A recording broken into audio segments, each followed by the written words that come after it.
So I made this crispy spiced chicken and Belgian waffles with a strawberry drizzle. So right now I am making that strawberry drizzle. It's like a strawberry compote. I added sugar, vanilla, spices, some cinnamon, and I'm just blending it here in my hand blender. And then I am going to strain this out, and that will be my drizzle for the when my dish is done. I put a little butter to add that buttery flavor to the syrup, and I just set that aside after straining it out.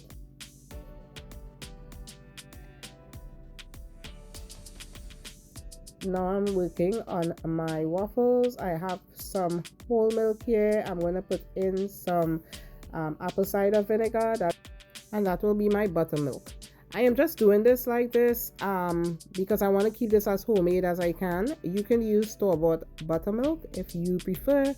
Now I'm making my waffles. This is the mixture for my waffles. I have some sugar, baking powder. I put some cinnamon. That's just my little kick to it. I love putting a little cinnamon in there. And I put a little salt. I'm going to mix all of this up. And now I'm going to add the butter and the vanilla into the milk. And once that is done, I'm going to add the wet to the dry, and there you will have your wonderful batter for your Belgian waffles. So once that's incorporated, you're going to set that aside and cover it, and then I'm going to work on the fried chicken, which is for me the star of this whole entire dish.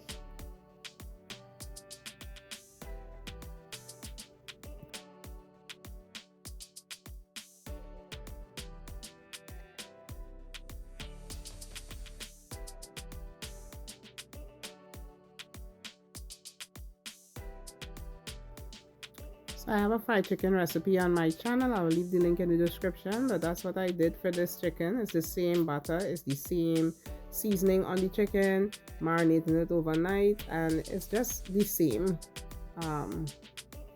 Right now the breading is flour and garlic powder. It's the same recipe, so you can check that out. So now that I am keeping it all clean, I have a Ziploc bag. It's just so much easier, so much cleaner. You don't have to worry about using your hands.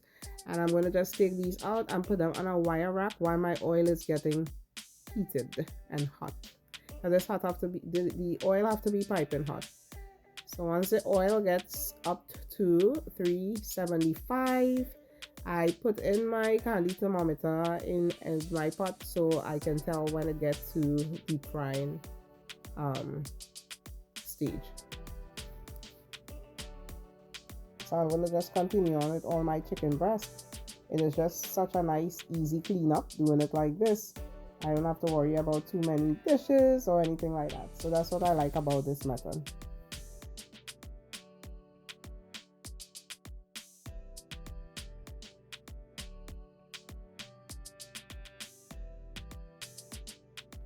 So my candy thermometer is up to 375, and now I'm going to put in the chicken breast. You want to put them in away from you so the oil don't splash on you, because that is really hot oil. Once this gets fried, it's going to fry this until it's golden brown. Now chicken breast fry really fast. This probably took about 6 to 8 minutes, and it depends on the size of your breast also.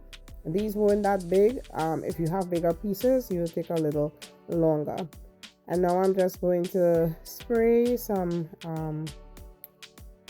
I think this one is olive oil spray. No, this one is avocado spray. So I'm just spraying it on my Belgian waffle maker.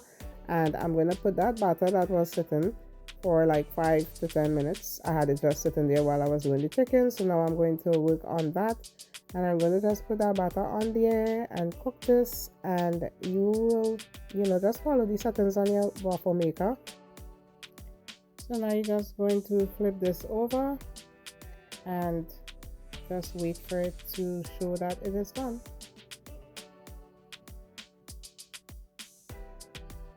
The light is gonna, well on mine, the light will light up green, and that's when you know your waffle is ready to be